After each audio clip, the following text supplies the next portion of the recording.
Ladies and gentlemen, please welcome your host tonight. She's an award-winning broadcaster, a commentator, presenter, and a best-selling author. My Animals and Other Family went straight to #1. Her new book is Walking Home, My Family and Other Rambles. She's walked across Britain to be with you tonight. Clare Balding. These boots are made for walking, and that's just what they'll do. One of these days, these boots are gonna walk all over. Hello, hello. How fantastic. Thank you very much, thank you. I feel rather guilty now for not walking out in walking boots. I feel I should have done and trekked here tonight from West London and just walked through London, living up to my image as the latest celebrity walker. Apparently there's just an article recently saying walking is the new thing. I'm thinking it has been the thing for years. It's just, we're all now waking up and realizing. I want to start with a massive thank you to Blinkbox Books, who have put on this event for us tonight. So thank you to them. And what I love about it is the more that we disappear into our little handheld world, which, by the way, do put your phones on silent or indeed switch them off, because otherwise it'd be terribly embarrassing. Some random song will start and we'll all know it's your phone in your pocket. Mum, no, I can't talk to you right now. Anyway, as we disappear into that world and the internet in our back pocket and we go home and we play about on our computers, it's sometimes easy to miss this, the big live shared experience where we get to look at each other and smile and chat in the interval. And one of the things that I've loved, you know, despite the work I do in sport, which I really enjoy, and the excitement of trying to commentate on things like the Ryder Cup. I've just come back, actually, from Glen Eagles, which was, I know, I won the Ryder Cup for Europe, thank you. The exciting thing was I actually did, because I was part of the Five Live commentary team, and they're all absolutely brilliant and much, much better and more regular commentators on golf than I am. But on the final day, you follow out your singles matches. And the guy following the first match stops at hole 18, and the guy following the second match stops at 17 and 16, and so on. And I was on match 4, which meant that I stopped at the 15th hole. And that meant that I was the one in position to describe the shot that Jamie Donaldson played in that went to within 2 feet to win us the Ryder Cup, so I got to say it. So I literally did ring my dad and say, I've just won the Ryder Cup. He was really proud. For once, he was really, really proud of me. But as I say, I think it's really important that we actually share things together, and Blinkbox Books are really into that. They want to connect you with authors. They want to give you the chance to ask the questions you want to ask, and they've got blogs, and they use social media really cleverly to make sure you can. But this event is a first, and we've got one tomorrow afternoon here as well with Danny Baker and Paul Merton, and one tomorrow evening with Kate Moss, whose latest novel is called The Taxidermist's Daughter, and is dangerous and dark, I promise you. And the wonderful Caitlin Moran. So if you walk out this evening and you think, God, actually, I'd rather come back tomorrow night than sit at home watching Strictly, you can record Strictly, then do have a word with them in the box office, or indeed tell your friends and everybody afterwards that it's a great experience and they must come tomorrow, which would be lovely because we'd like to continue it, and if it's a success, then we can. It has been a very, very busy year for me. I mean, most years are, and since 2012, things changed a bit. 2012 was extraordinary, I think, for all of us, for London, for the country. And the Olympics and Paralympics, for me, were the absolute highlight of anything I've ever covered. And the moment, really, that defined it was not anything intelligent I said about swimming or show jumping or eventing and dressage, which I'm really good on. It was the moment when Chad Leclos's dad, Bert, who was the equivalent, so this is me and Mark Foster presenting from a position like this, the gorgeous Mark Foster. We all get it, we all get it. And I spent mornings and evenings with him. I mean, happy, really happy. Obviously, we could never live together. That would be ridiculous. But working partnership worked really well. And there's this guy with a big South African flag going nuts up there on the gallery. And when the medal ceremony started, it was right below us. And he'd made his way round and now was over here on our level, just about where you guys are, talking to Charlene, now Princess Charlene, not Kylie Minogue from Neighbours. Charlene, who married Prince Albert of Monaco, and she was a swimmer. And Mark Foster went to her wedding. Those are good photos. I've seen those photos. And I said, go and get him, go and get him. He's with your friend, go and get him. So off Mark goes to go and get Bert. And at that point, we don't know whether Bert speaks English, whether he has a really bad problem with swearing, whether he can say anything. But I just think this will be a good idea. Let's get him and let's see.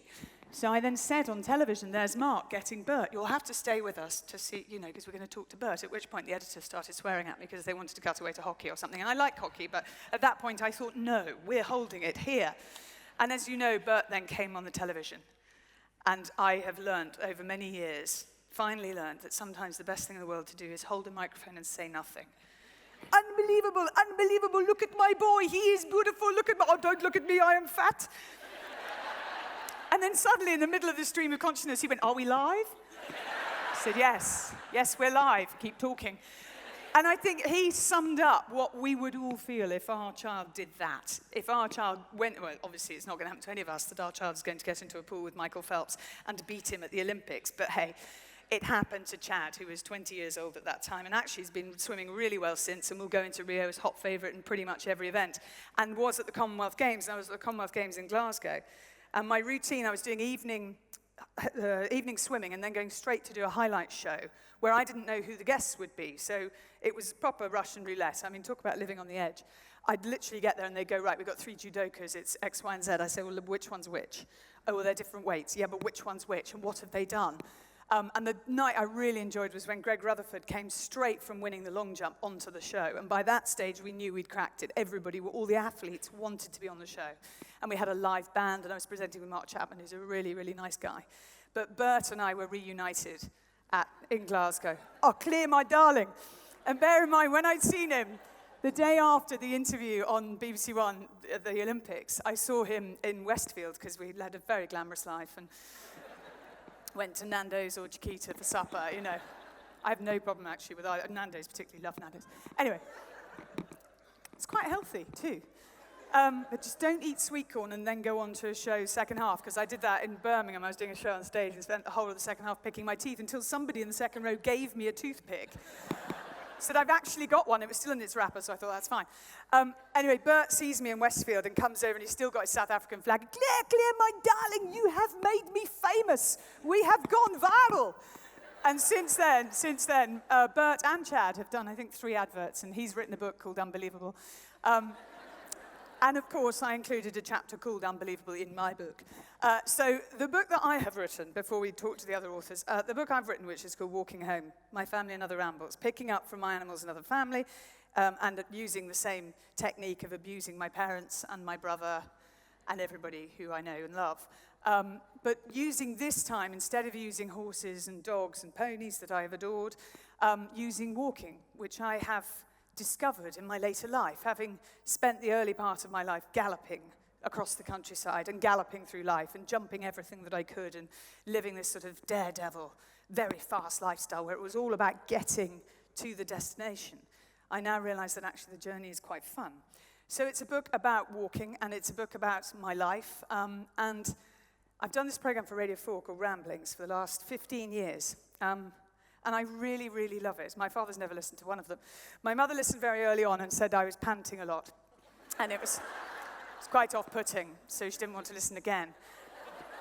So, luckily, my 7-year-old nephew, the eldest of my nibblings, as I call them, my 7-year-old nephew, is sitting at night at the moment with a head torch reading this book, which is quite a lot for a 7-year-old to take on. He did enjoy the first book, but mainly because it was all about his father. And told stories about our childhood, and now he thinks he can shoplift and get away with it. I'm trying to say to him, you can't. But throughout it, and I got a very funny tweet really early on when it just came out, because it's only been out for 3 weeks. I got a tweet from somebody who said, do you realize the typeface changes and goes into different sizes for different chapters? I said, yes, I do, actually. We have done that on purpose. Because throughout it, no, I hadn't realized. Oh, no. Must send them all back. There is one major mistake, actually, which I do hope will be resolved in the second issue, which is at the moment you've got me walking down the dual carriageway of the A30 in Cornwall. But anyway, just on a map, in case you see it, I did not go that way. But throughout it, my brother and I and my parents, although Dad wouldn't come, that doesn't ruin it for you, he wouldn't come. We tried to walk the Wayfarer's Walk, which is the long-distance walk that goes across the top of the downs at home. And so I'd always seen this sign saying Wayfarer's Walk, and a signpost to Emsworth and a signpost to Inkpen Beacon. And in total, it's 70 miles. I mean, that's quite a decent long-distance walk. So I say to my brother, I really think we should do this together. It'd be a really important bonding process. We spent a lot of time in each other's company when we were little. We haven't done so much recently. He's very busy. He's very important as well. He's very busy. And I totally appreciate that. You know, who would want to be Prime Minister when you can train racehorses? It's very important. I promise you, in my world, it really is. Anyway, so I say to Andrew, we'll do the Wayfarers Walk. And he said, fantastic, we can do it in 2 days.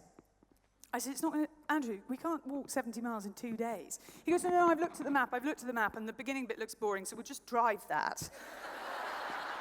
And then we'll pick it up and we'll walk the rest. I'm like, you don't drive a footpath, you can't. Anyway, I persuade my brother to join me for a short period of time.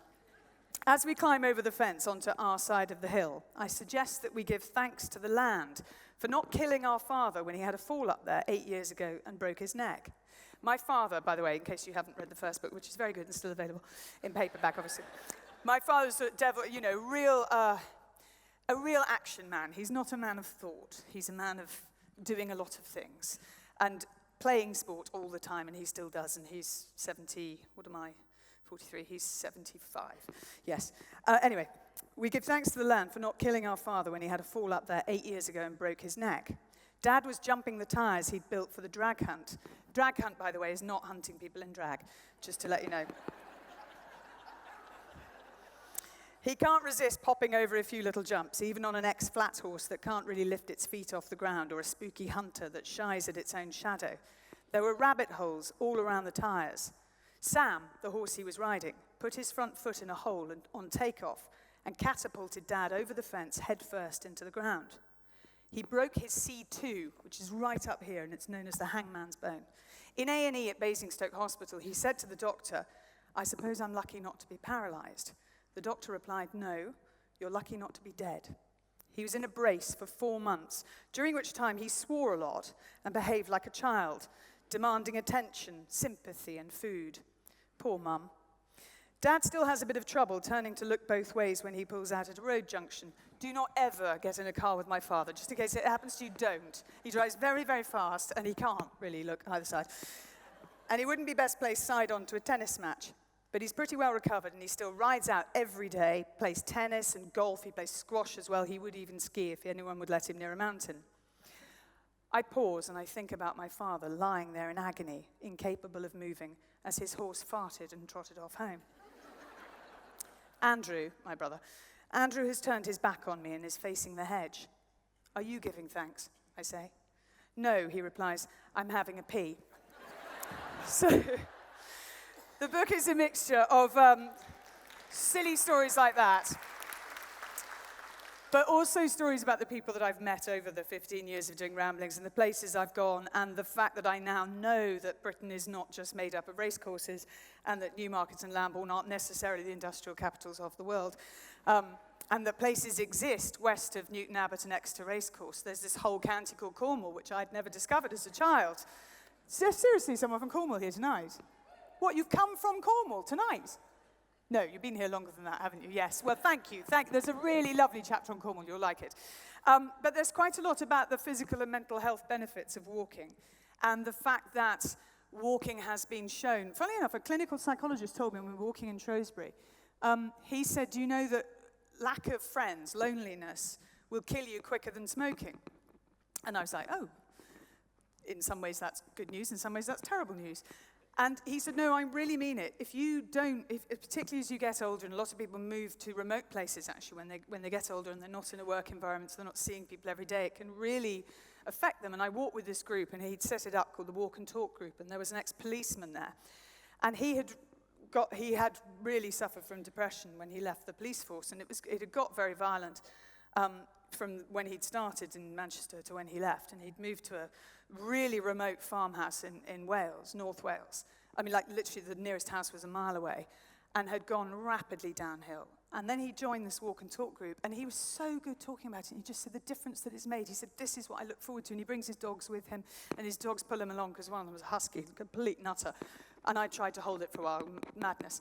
But it's made a massive difference to him. And there it is, something that's free, that's accessible for all of us. And my dream is that the whole world will realize that if we walk in groups together with shared interests or different interests, if we have walking meetings, if businesses start walking meetings, if kids walk to school in a safe environment, obviously, but if kids can walk to school, that this will make a big, big difference to our state of mind.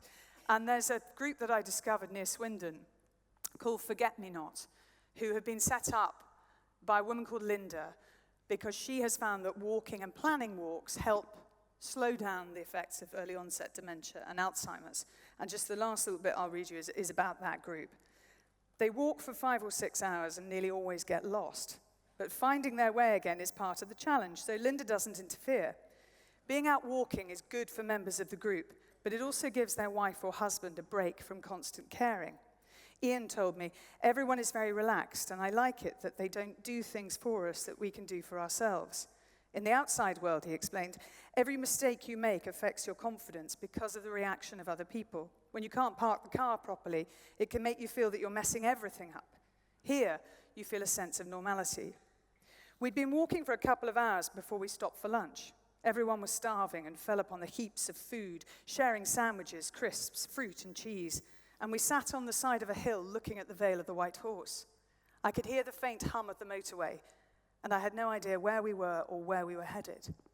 After lunch, we followed the map as best we could, but ended up in the middle of a field with no obvious exit. One of the faster members of the group said he would walk to the far corner to see if there was a stile and a footpath sign. We watched him go and come back again some 15 minutes later. Was there a stile? I asked. A stile? He said. I have no idea. The others laughed, and then he said, did I go over there to see if there was a stile? Oh dear, that was a really bad idea. I can't remember whether there was or not. He didn't panic about not remembering. He just laughed because the others were laughing. It must be frustrating as hell not to be able to remember the most basic of things, but if you let that frustration get the better of you, then you're living in a double hell. Linda makes sure that everyone feels that whatever happens, it's just fine. Soon, we'd lost another walker, together with her 25-year-old carer. But then we could hear hysterical laughter. I fell in a bush, said Sandy, emerging from the hedgerow. It was brilliant. It didn't matter that we were lost, because the group felt at home. And by home, I don't mean a house or a village, but a place where everyone can feel safe, loved, and most of all, relevant. So thank you. So there is some quite, I think, important stuff in there as well, scattered through the silliness. There's some quite important stuff. And I hope you will enjoy it, if you do indeed read it. Or give it to somebody for Christmas, very good gift. You can give it to anybody, won't offend them. Anyone, really. So yeah, here I am at Cadogan Hall, towards the end of a year that has included the Winter Olympics and the Commonwealth Games and Channel 4 Racing and Radio 2 and Ramblings and writing a book and the Invictus Games. I got to interview Prince Harry. What a lovely chap. He really is. He's very cool. And it's just been extraordinary and a fantastic show I do on BT Sport, which I really enjoy, a sports chat show.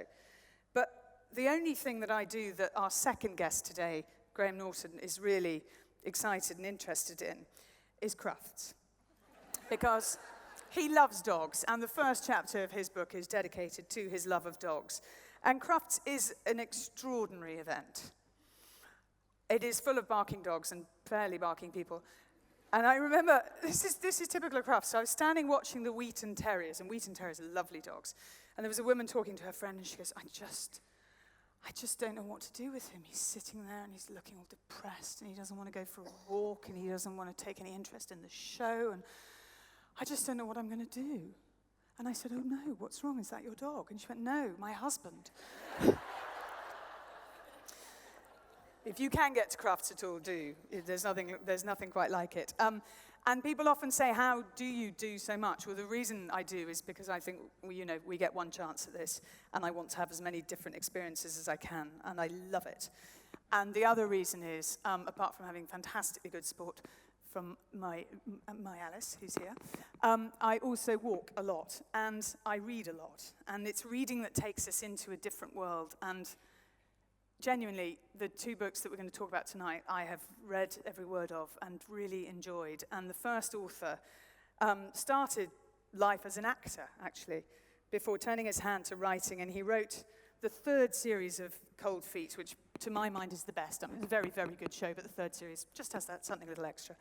And then in 2003, he wrote his first novel, which was called Starter for 10, and is about a student who's desperate to compete on University Challenge and about what happens when he does. He followed that with a book called The Understudy, and then he wrote the phenomenal, best-selling One Day, which in the summer of 2009 and through that winter and into 2010, everywhere you went, someone was holding that orange cover, weren't they?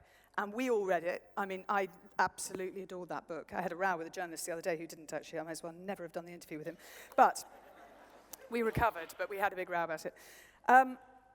Although it did actually take me till halfway through the book to realize that every chapter was St. Swithin's Day another year. And I still enjoyed it, despite being that thick. And I loved the structure of it once I understood it, and the plot, and the characters, the idealistic Emma who thought, really wanted to change the world, or at least, as she says, the small bit of the world around her, and the incredibly egotistical Dexter, who I now see in many people I work with. But anyway, I love that book, and it won the 2010 Galaxy Book of the Year award. Us is his first novel since then, and for one very special night, I'm delighted to welcome to the stage David Nicholls.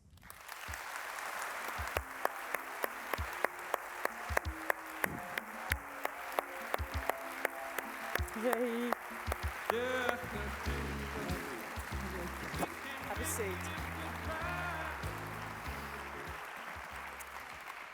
Now, I'm going to start with good evening, by the way. Oh, good evening to you.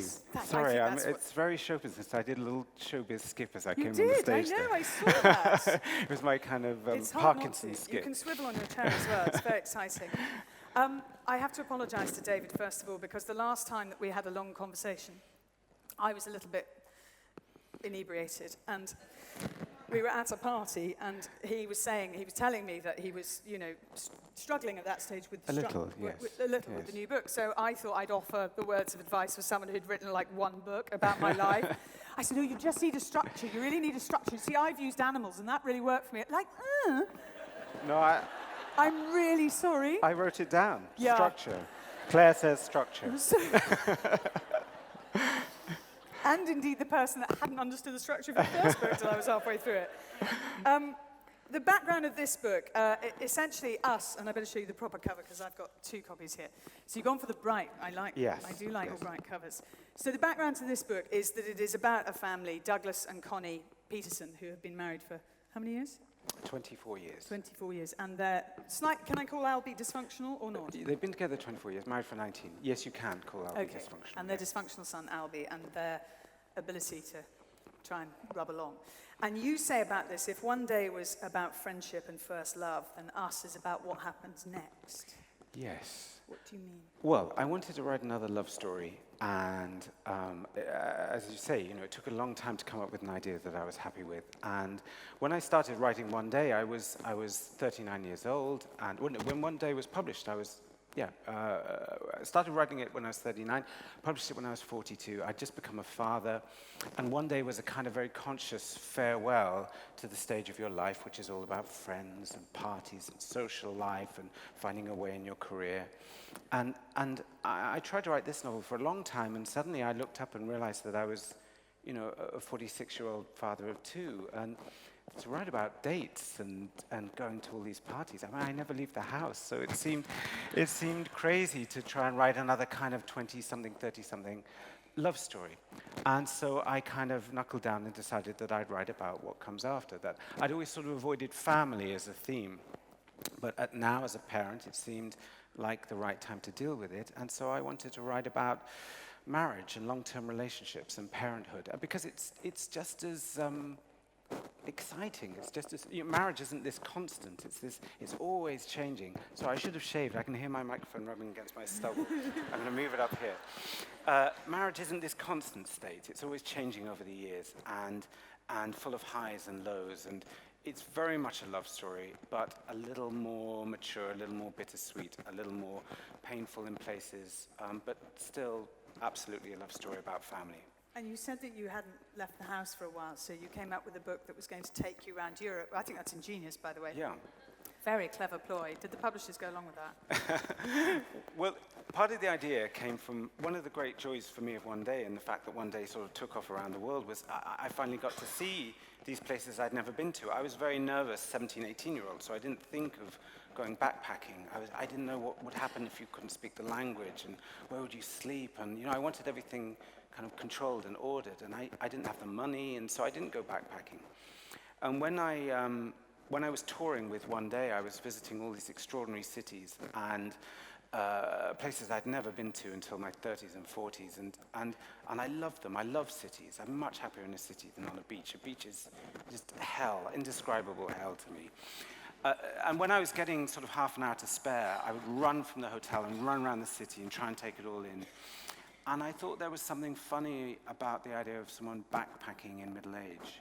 Someone having the kind of crazy, erratic, strange, unpredictable experiences that you're meant to have at 17 or 18 when they're 46, 47, or in this case, 54 years old. So it's a crazy chase across Europe. So off they go to Paris and Amsterdam, and they go to Munich and Venice and Florence and Madrid and Barcelona. Presumably, you went to all of those cities in the process of research. I handed in the draft, and I said to my editor, now I'm going to go away for 3 weeks and I'm going to research and just check everything is right, just fact check. And he said, no, you're not. You're going to start in the next draft. So I didn't. But now, in this modern age, you can do this extraordinary thing. There's a set piece in the book where he has 45 minutes to see all of Florence. And you can go to Florence and try and work out what he does, or you can go on your computer and lift up this little digital person and put them down on the street and look up and look down and look around and work out what you can see and what you can't see. So sadly, a lot of the research was done on my computer. But there are a lot of, if you don't go to these places, you don't experience them and you don't have anything to write about. And a lot of, generally speaking, the more embarrassing and painful an episode in the novel, the more likely it is to be true. And I don't know if anyone here has read the novel yet, but there's a long set piece in Amsterdam, a kind of mishap with bicycles, where It's very funny. Yeah, he's locking up his bicycle, yeah. And he's a little bit drunk, and he steps backwards, and he knocks over another bike, and he knocks over another one, another one, and these bikes domino and end in a little cluster of vintage motorcycles that get knocked to the ground, and then there's this altercation. And that happened to me pretty much as written. Exactly as written, really. Outside a bar called Valhalla in the red light district in Amsterdam. And all of that is true up to the point where the prostitute intervenes, and then it goes off in a different direction. I was going to say to you, is that where you ended up as well, David? In real life, it was my editor, my Dutch editor, and in the novel, something else happens. But yes, if you don't go and you don't experience, you're not writing it in the same way. So I did as much as I could. There is also, you write very movingly and slightly disturbingly about the relationship between a father and his son, and that clash of generations. And Douglas is a scientist with a really unique specialist subject of fruit flies when they first meet. Yeah. Just before I get to why fruit flies? Why fruit flies? We had this sounds really posh, but we had a nanny. We had someone who came to help us look after my daughter, and she was a biochemist on a couple of years out. And she was really cool, and she was so interesting on it. And she knew all about Drosophila, fruit flies. And fruit flies, I could tell you why they use fruit flies. Fruit flies breed incredibly quickly. And when they breed, you can introduce genetic material that changes the offspring. And this cycle happens every 3 days. So you can do experiments very, very quickly to see how genetically you can alter a population. So she took me into the lab and showed me these great swarms of fruit flies in muslin cages. And I found it fascinating, amazing. And it kind of reignited in me some of the enthusiasm for science that Douglas has. And so he becomes a fruit fly, a Drosophila expert. And there's another scene in the book where he takes Connie on a date around the lab. And they have a really nice time. They have a great time. They do. But it is also about this sort of clash between the very artistic Connie and obviously the science of Douglas. But the father and son relationship, so just a little bit from early in the book, so I don't want to give away, obviously, too much of the later bit. So this is Douglas, who is the narrator throughout, talking about his son, Albie, who's a teenager. What else? He's fond of T-shirts with absurdly low-cut V-necks so that his sternum is constantly on display, and he has a habit of withdrawing his arms through the sleeves and jamming his hands into his armpits. He refuses to wear a coat, an absurd affectation, as if coats were somehow square or uncool, as if there was something hip about hypothermia. What is he rebelling against? Warmth? Comfort? Let it go, says Connie, as he strides out into some gale with his ribcage showing. It won't kill him. But it might, and it doesn't then the sheer frustration of it all will kill me. Take, for example, the state of his bedroom, a room so filthy that it's effectively a no-go zone, an immense petri dish of furry toast crusts and lager tins and unthinkable socks that will one day have to be sealed off in concrete like Chernobyl. And this isn't just laziness on his part. No, real effort has gone into a situation designed to cause the maximum upset to me, not to his mother, but to me, so that it's no longer simply a bedroom, it's a massive act of spite. And that is brilliantly written. And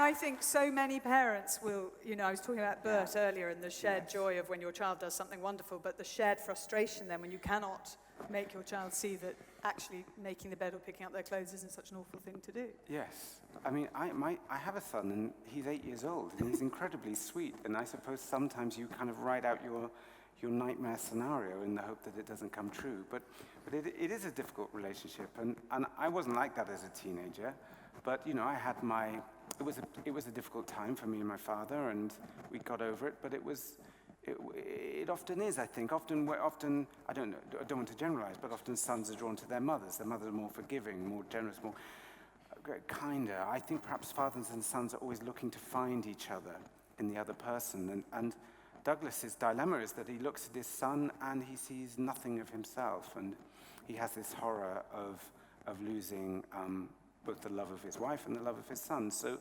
it is a comedy, but it does become darker towards the end, and the second half of the book is quite emotional.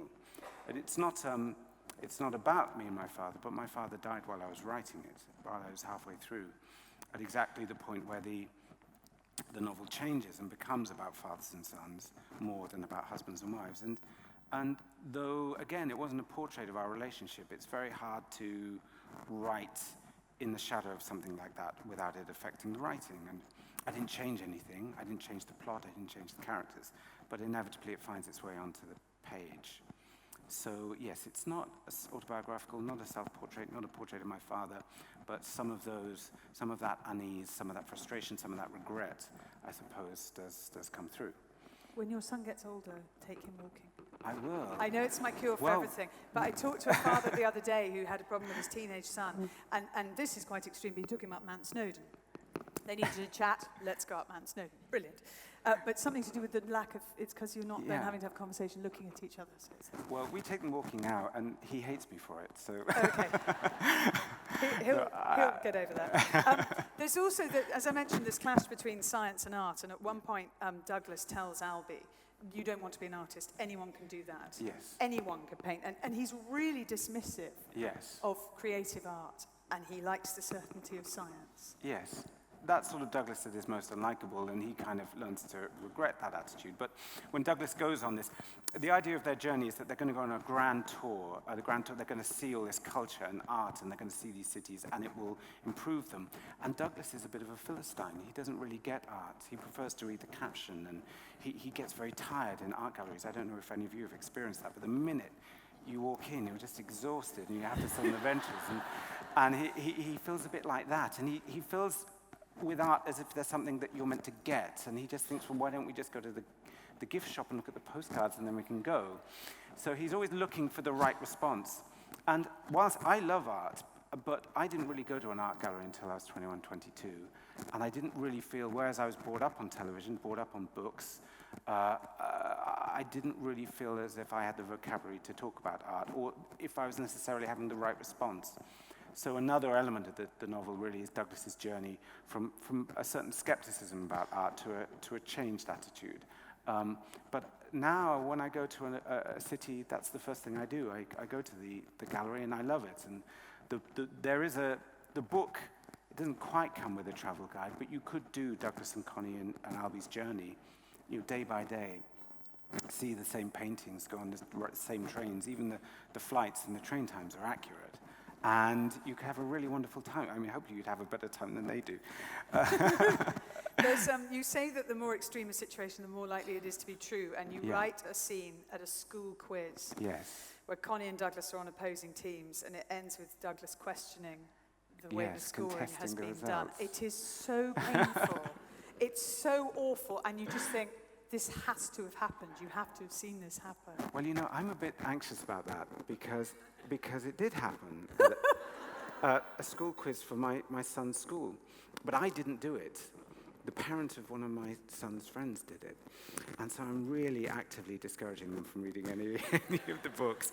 But I did think at the time, I thought, oh, this is a little awkward. I'm not sure if we should be having a recount. It's not really in the spirit of the thing. But it was a difficult moment. But again, the novel is written from his point of view, and the thing that we haven't talked about is his reason for doing it. And I think one of the reasons I wanted to write from Douglas's point of view is because often dads are kind of the voice of reason, and they're sensible, and Douglas is very controlling and seems rather conservative and strict and cautious. When you write from his point of view, you see how much kind of love and feeling that conceals, and I hope that's what makes the book. When I started writing a version of this book, I wrote it in the third person, and it was a bit snobby, it was a bit dismissive of him. And when I wrote from his point of view in his voice, it became much more humane, I think. So that was the big breakthrough for me. That and structure. Obviously structure. I gave you that gift. How long had you actually worked on the first draft, and how much did you just say, right, no, I'm starting again? I worked on something for 2 years. I finally kind of got off, sort of shrugged off one day, and I decided to get serious, and I started writing a version of this novel, and it took me 2 years, and the characters were completely different. And there was no Connie, there was no romantic element, there was no female character. They were still going around Europe, but I wrote 35,000 words in 2 years, which is unbelievably slow. And they weren't even on the train. I mean, they hadn't even left London. So I polished this thing as much as I could, and I gave it to my agent and another good friend of mine, and they read it over Christmas 2012 into 2013. And we met up in January the 5th, and they said, page by page, this is fine, but I think you ought to throw it away and start again. Which is what I did. And then I started. Did you not just say, what? No, there was a certain amount of sulking and laying on the sofa, and then I did what I always do when I'm stuck, and I went out and bought new stationery and a new pen. And have you discovered, actually, I'm mad for, have you discovered these? Yeah, no, exactly, that kind of stuff. So I went round Ryman's, and I felt better about it. And I started again and wrote this very quickly. But when I was in the middle of this kind of big funk about, not being able to write and a bit blocked, I used to do crazy stuff. I was buying all these new notebooks and writing in the library and in cafes and writing at dawn and writing at night through the night and writing sober and writing drunk. And the worst stage, I think, the hardest bit was where some people think writing is all about planning and structure, and some people think it's much more organic, it's much more like improvisation. And I tend to be in the first camp. But I thought, well, maybe the novel is sort of within me, and I just need to kind of uncork it, and it'll all come out. And I bought this ridiculous software program called Write or Die. I don't know if any of you are writers, but you should try this, Write or Die. Okay. It's a very basic word processor, and you put it on your computer, and you set it to either to a word count or a time. You either have an hour or you have 2,000 words. And you press go, and you start to type. And if you stop typing, it deletes what you've written. Oh my God. Oh my God. Ah! I honestly thought you were going to say it gives you an electric shock. No, well, that would be better. Actually, deleting what you've written is worse. It deletes what you've written. So for the 90 minutes or the hour or the 5,000 words that you've set out to write, you can't do anything except type. And of course, at the end of a week, you've got 35,000 words, and you think this is fantastic until you read it back and you realize that it's just, it's rubbish.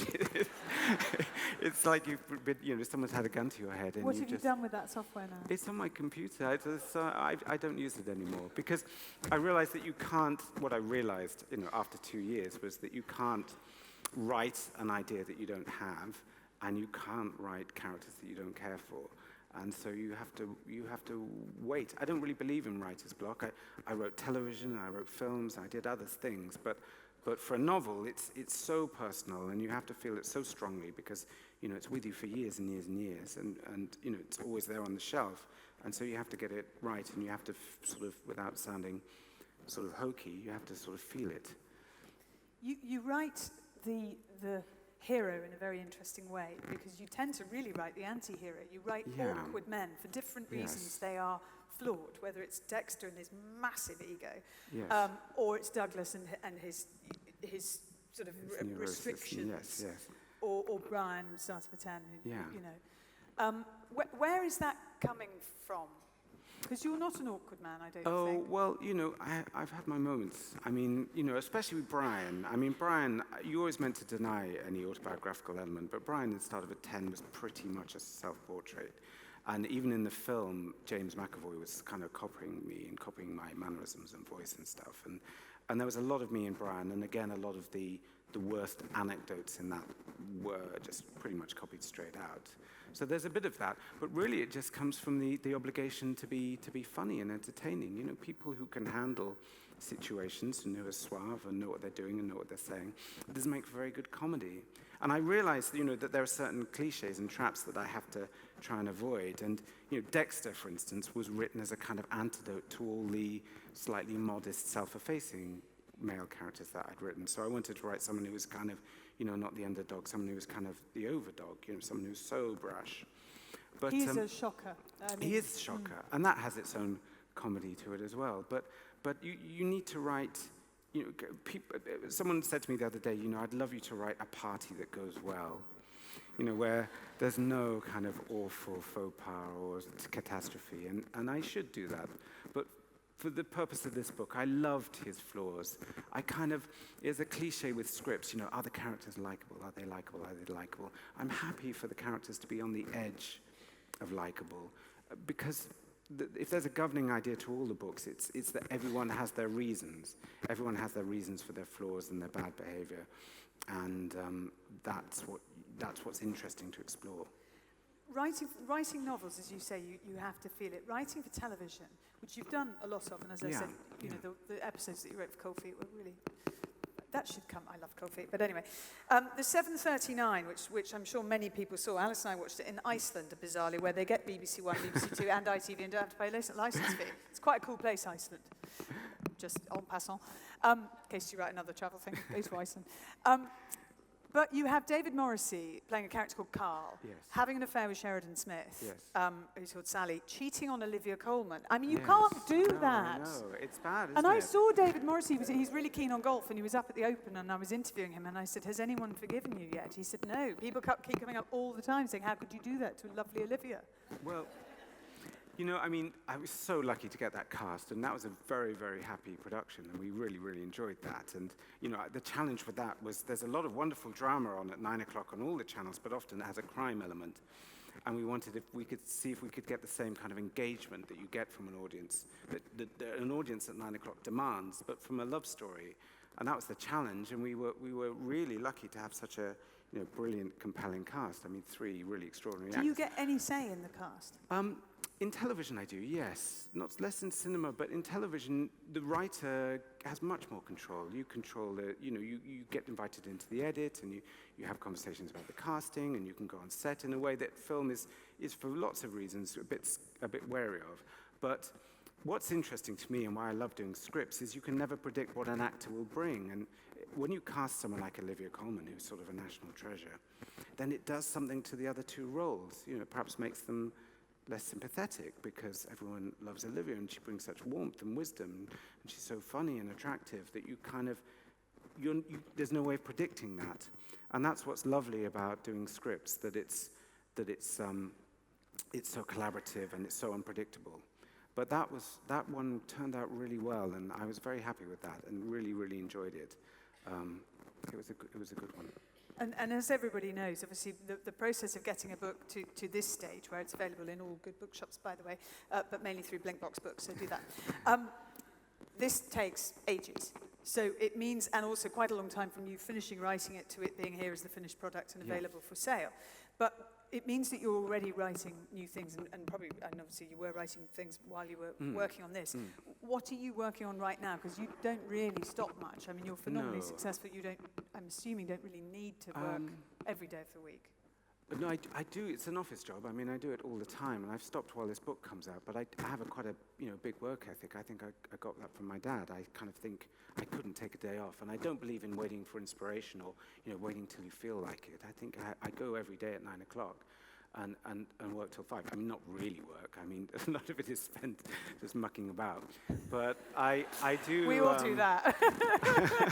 And going to Ryman's and buying new notebooks and things like that. But I do like to work, and I do love doing scripts. And I'm going to take a little bit of time off to talk about this book, which comes out in America and Italy and Germany. And I love that. I love meeting the readers. But then I'm going to, the next thing that's going to be out is a film of Far From the Madding Crowd, which is one of my favorite novels. And that stars Kerry Mulligan as Bathsheba, and it comes out next May. And I saw the finished cut the other day, and it was really beautiful. And I was very, very pleased and proud of it. So that'll be the next thing. And I'd love to write another novel. I kind of have this plan, which that one day I'm going to write a novel in secret and just deliver it to my publisher without telling them, saying, there you go. Instead of having this kind of agony and this angst and this constant concern. But as I say, I don't want to write anything unless it's a kind of, for me, a step forward, and unless I can enjoy it. Because if I've learnt anything, it's the things you enjoy that tend to work. The enjoyment kind of communicates itself, either on the page or the screen. And you do also love other authors, and you support unknown authors. And I first met David at a literary salon that a brilliant guy called Damien Barr runs, and he wrote a very good book himself. About growing, Me and Maggie, is it called? Or Maggie and Me? Maggie and Me. It was a great book, yes. And it is a great book about growing up in Glasgow through the Margaret Thatcher years. Anyway, David was there at this literary salon, and Damien was hosting it, and Shirley Conran was one of the other speakers, as in Shirley Conran, who we all read at school when we shouldn't have done. But anyway, she's fantastic. She'd be of an age now, and she's great, and wears bright pink and tells fantastic stories and reads filthy sex scenes from her book. Quite extraordinary. You were there, and you like watching, like listening to other authors, absolutely. You like being part of that literary set. I mean, I don't sound all kind of, sort of meek about it, but I never expected to be a professional writer. I never thought I'd make a living from it, and I'm really delighted and overjoyed to be in that kind of company, and I find it fascinating. I find the process fascinating. I'm extremely, extremely lucky to be able to do it for a living, and I love meeting other writers. It's not a big part of my social life, I'm not going for a pint with Ian McEwan after this. I don't spend a lot of time with writers, but I love their company when I have it, and I love hearing their work. Writing other books. Martin Amis said this: books are fuel, and what the great frustration of my life is that I don't have more time to read, because if I could, I'd do it all day, every day. Do you not read them when you're writing? I do, but I read things which I feel aren't going to influence me in a kind of way that feels like plagiarism. I'm happy to acknowledge influences, but I don't want to read things that are going to make me just sick with jealousy. Or make me constantly think, I wish I thought of that. So I read a lot of American fiction, for instance, because I think... No, hang on. not because it's not amazing, but because... Welcome to all the Americans in the audience. I read it because it is amazing. I love American fiction, but when Americans write about kind of suburban middle-class lives or marriages or relationships, there's a kind of cultural wall for me that kind of that makes it seem exotic and means that I don't feel like I'm sort of drawing from the same well. And so I read a lot of classic fiction. I read fiction from genres which I feel I'm not in. But it's very frustrating that I read some wonderful books about marriage and relationships for this book, but nothing that I felt would find their way onto the page in too obvious a way. But One Day was influenced by Tessa the d'Urbervilles. There's a complete gulf between those books. There's nothing in One Day that reads anything like Thomas Hardy, but there was an idea in Thomas Hardy that actually led to One Day. And you can never predict where those ideas and influences are going to come from. So the only thing to do is to gorge, is to suck up the TV and the films and the books as much as you can every spare minute. I didn't realise, but subconsciously I'd sort of done this. I'd read Bill Bryson and I'd read David Sedaris when I was writing this, to give me confidence that you can write about walking and make it funny, and also that you can really bitch about your family and it's funny, which David Sedaris does to a level that I have never reached. In terms of the work that you want to do in future, and you say you just want to turn up with a novel and dump it at your publisher's door and say, there it is. Is there a subject that you haven't yet tackled that you just think, gosh, I would really like to get my brain around that? Well, I feel like in the first 3 books, I sort of completely avoided family, the idea of family and parents and children and brothers and sisters, and I still haven't really written about siblings. And I feel now, having started to write about family, that there's this whole area of potential that's opened up. But I also know there are certain things I probably can't do very well. People say, are you ever going to write something that isn't sad? And I'd find the idea of writing something that's constant laughs, that's just fast, that's just comedy. I think I'd find that hard. In the same way, I think I'd find it hard to write a kind of, a completely tragic book, because those kind of ironies and those jokes just kind of bubble out, and it seems I'd be crazy to suppress it. I don't think I could write historical fiction because I'm not very good at research, and I'd end up writing something that sounded like a kind of parody. So I could do that, though. That'd be funny. Well, maybe. I mean, I'd hate to write something that kind of just was pretentious, something that was going for, that I was doing just because it was a stretch. Having said that, I do want every book to be a step forward. I do want every book to be better. That means pushing yourself and going into territory that you haven't dealt with before. Has this book had any effect at all on your thinking about your own marriage? No. Well, I'm not married. Well, no, then. So, no, I'm, again, you tend to write in opposition to what you're experiencing. So, Douglas is very unlike me. Hannah, my partner, is very unlike Connie. I would never dream of lifting a conversation that we've had. I would never dream of writing something that my kids have done into the book. So I actually kind of try and write away from how things are. But, inevitably, if you sit down every day and think about long-term relationships, marriage relationships, of course you're going to bring some of that home with you. I mean, it happens in ways you can't predict, like because the novel is written in the first person, when you write in the first person, it's a bit like acting. It's a little bit like improvising with a voice. And Douglas's favorite exclamation is terrific. He's constantly calling things terrific. And I found that when I was writing it, a lot more things were terrific. And I suppose because it was a book about, a slightly icy father-son relationship, I was probably a bit more doting. So I think probably it does have an effect. But I don't draw directly on things. That would feel a bit like a betrayal, and I would get in just terrible trouble as well, more obviously. Do you get nervous about actually the publication day? Because this is, people have been waiting. And probably get quite aggressive with you, just general readers. When's it coming? When's it coming? Yes, When's it coming? yes. It's been 5 years. How could you do that to us? They then generate a real buzz around publication day. I mean, people tweeting that they thought they were going to faint because finally they get the chance to read it. Yes. Does that make you tense? Yes, absolutely. I haven't slept well for quite some time. I had to have makeup put on because of that. And it is nerve-wracking, but also, it's a kind of, I don't want to make it sound as if it's this sort of terrible cross to bear, because it's wonderful to have that anticipation. It's wonderful having people wanting to read what you've written. And so I have to keep telling myself that it's a great thing, but I do have a horror of, disappointing people. And one of the reasons it took such a long time was because, I wanted to be proud of it.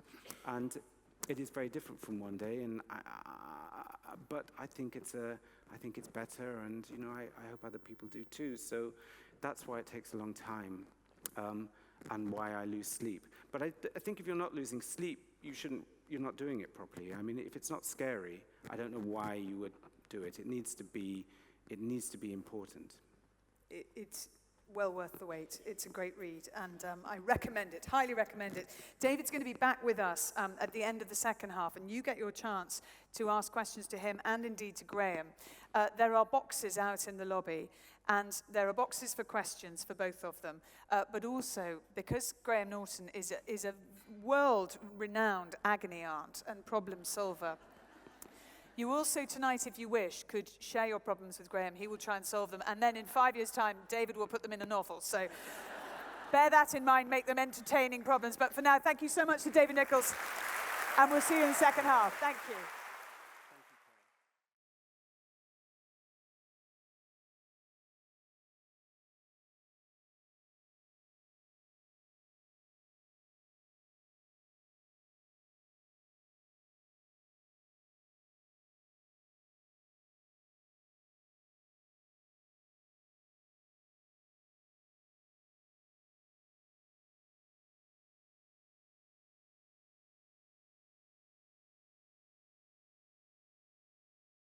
Ladies and gentlemen, please welcome back your host, Clare Balding. These boots are made for walking, and that's just what they'll do.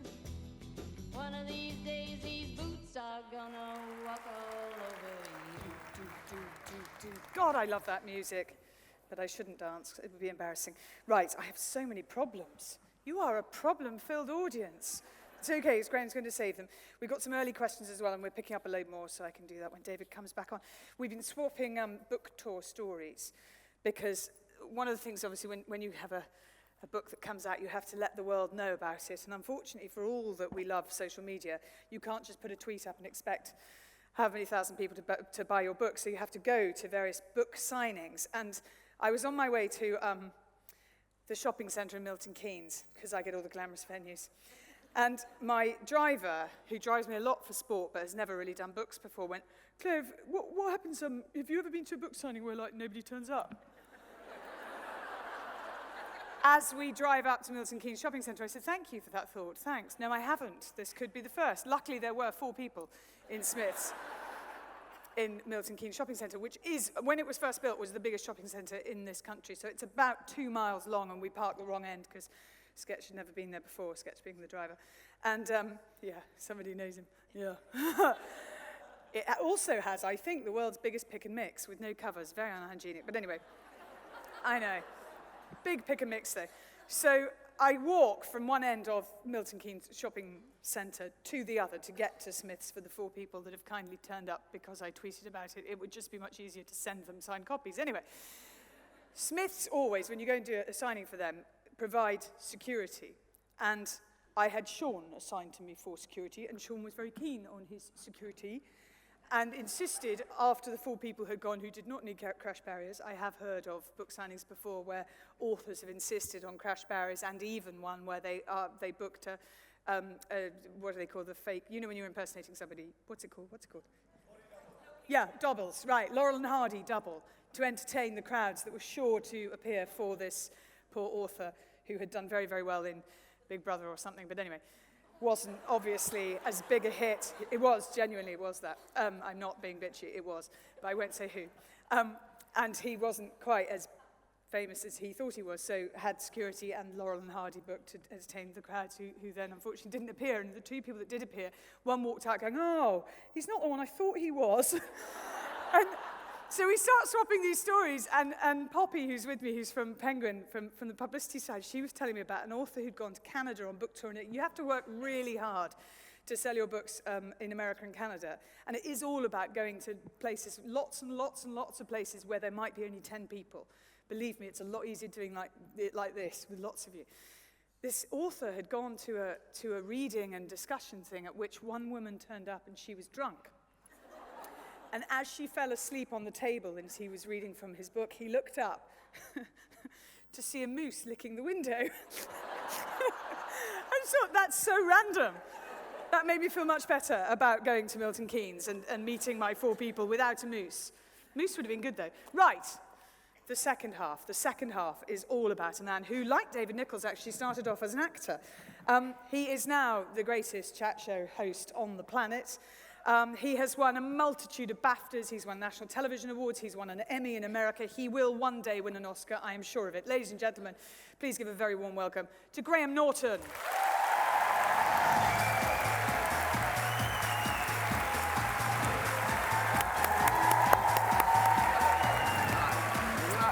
Have your seat. Yes.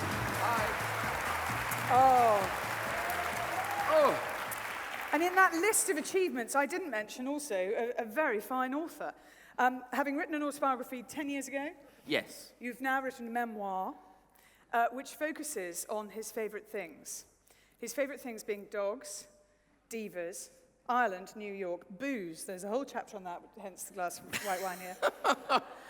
Men, work, and things I love to hate. Can I just say, the booze chapter... Was that the quickest one to write? I do like a drink.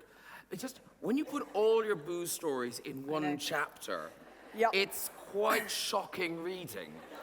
And you know those stories that go like, oh, you know, because no one has a story with, last night I was so sober, And I was funny, sober.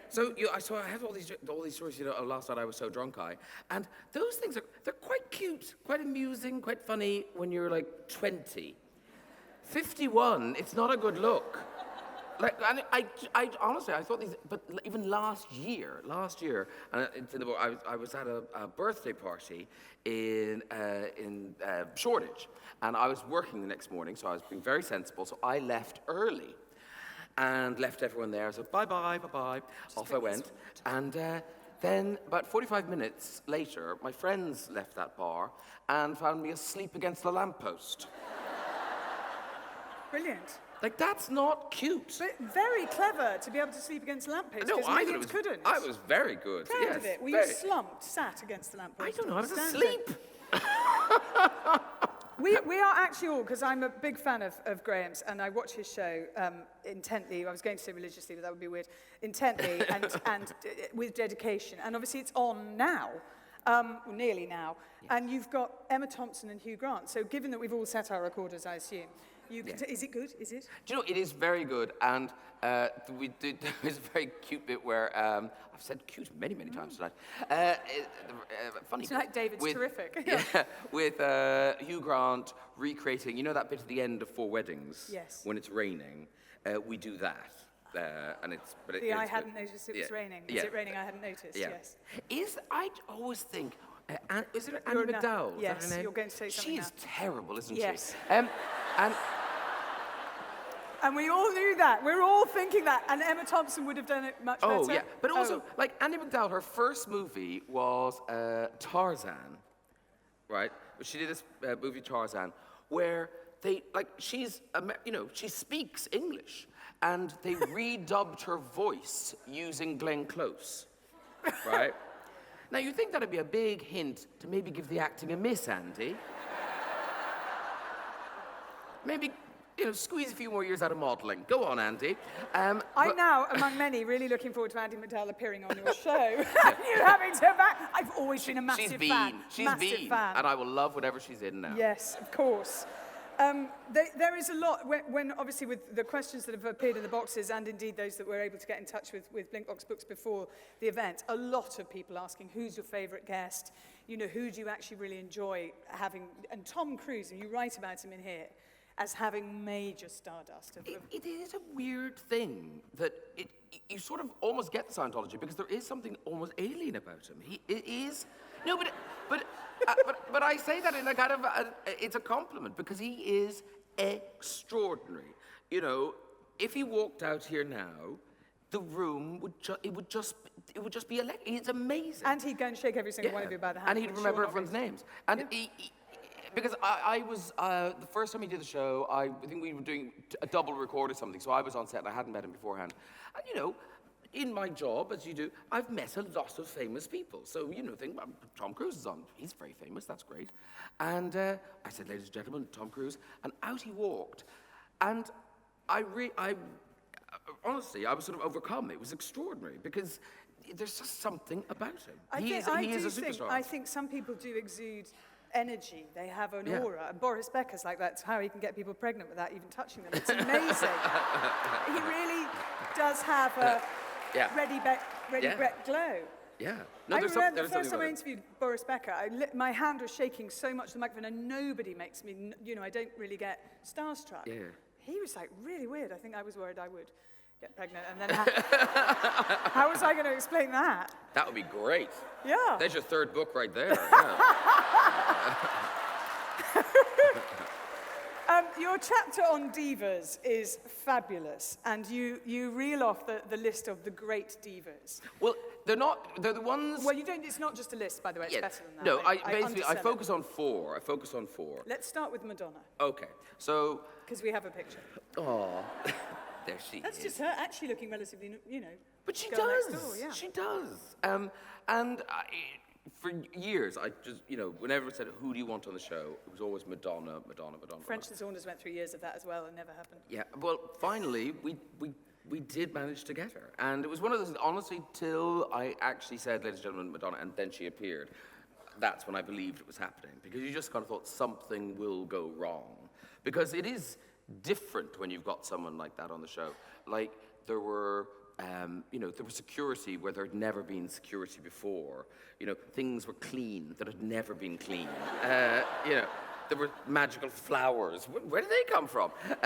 It was like Parents' Day at school. Where you felt like your parents weren't seeing the school. It's not normally like this. It's hell. And yet her entourage was quite small. Oh, yes. The really kind of established ones, I think, who have big, longevity with their careers, they show up with, a makeup person, a hair person, a publicist, a manager. That's it. It's the kind of young, foolish ones who don't understand this money's going to have to last them a long time. They're the one who shows up with a kind of sushi chef and a yoga teacher. And I'm not even making that up. There was I can't say who it was, but it was pop star. And she the researcher was in the dressing room with her. I didn't witness this, but apparently happened. Was trying to brief her on the show. And she ate a bit of the sushi. It was something like a bit of cod on rice. And she ate that. And then just started to do star jumps to burn the calories off immediately. As fast as they went in, they had to be expended. Yeah. There was somebody turned up at Radio 2, and Graham does Saturday mornings, and I do Sunday mornings. I get up a lot earlier than he does. And by the way, in your book, the controller of Radio 2, who's called Bob Shannon, who's the first guy that ever gave me a job, used exactly the same line on you as he did on me. And I read it and went, he said that to me! This will be your, these chances don't come along very often. That was it. Anyway, I was up at Radio 2. It's quite scabby, the Radio 2 building, isn't it? It's not as nice. It's not, and this is all freshly decorated and lovely. I think they did it up when Terry Wogan got the job. Yes. And it hasn't been touched since, but there was a pop star coming in, and she had in her rider, she was coming in to do Steve Wright, and she had in her rider that she had to have gold plates. So they'd gone out and got, not real gold, obviously, but gold painted plates. Like, why? And she had all these croissants and a coffee machine, but nothing to plug it into.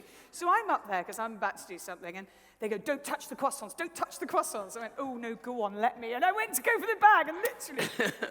And it's extraordinary what some people, suddenly the treatment they get. But I think, isn't it to do with, if it's somebody's job to kind of please you, right? So if you say, what would you like in your dressing room? And you go, well, I don't know, like some water, maybe a glass of wine, a towel. And you go, okay, would you like flowers? Or that'd be nice. And would you like anything to eat? Oh, I don't know, maybe something. Would you like this? Would you like that? You go, and that's finally someone's going, would you like a basket of puppies? And you're going, yes. That's a really good call, actually. Yes, I would like a basket of puppies. Thank you very much. Yeah. There is a diva who some of us might find quite daunting. It reminds me, I really ought to go. Because you're on the air. Those yes. puppies, yeah. Oh, the puppies. They'll be running riots. In your dressing room. You do. Madge does something in your dressing room she shouldn't do. No. Anyway, not that Madge. The dog Madge. Sorry. Oh, yeah, the we are supposed to be talking about Madonna. Yes, sorry. No, I was going to ask you about Cher. So, because you love Cher, and we have a picture of her as well. It's all seamless. I love this. Yeah, I know. How about seamless. And it is people like, there's people like Madonna, there's people like Cher, and it was only really, when you sit down to kind of go, why do I like these people? Why do you have this kind of connection with these people? And I think a lot of it was to do with being gay in the 80s, when being gay in kind of the early 80s was not a cool thing for all sorts of reasons. I mean, one, there wasn't, the equality and all that sort of stuff, but also, the only time you heard about yourself in terms of being in a magazine or being in a news program or having any profile at all was about AIDS. It was about AIDS, or it was about people being queer bashed, or, it was always grim. And there were these women who came along, and yes, we liked them, but they absolutely embraced us back. And they gave us a kind of a visibility and a permission to have fun that hadn't existed. And they gave us sort of a profile that you were pleased, you kind of thought, oh, that's great. They had dancers who didn't just appear to be gay. The point of them was they were gay. And that was, I think that's where these kind of deep bonds and deep affection for the gay communities, for a lot of these women, that's where it comes from. And also, we stick with them. When Cher was, when Cher dips in and out of fashion, we're there. I remember one night she was talking to a gay audience. She went, "Thank you guys, you've kept me in beads for years." You will be there and be back for. The one you write about most movingly, because actually you kind of really get the sadness, and it's beautifully written, is Liza Minnelli. You get the sadness of her life, but also the sort of comic sadness of her wedding to David Guest, which you went to. I did go to, yes, because I met her.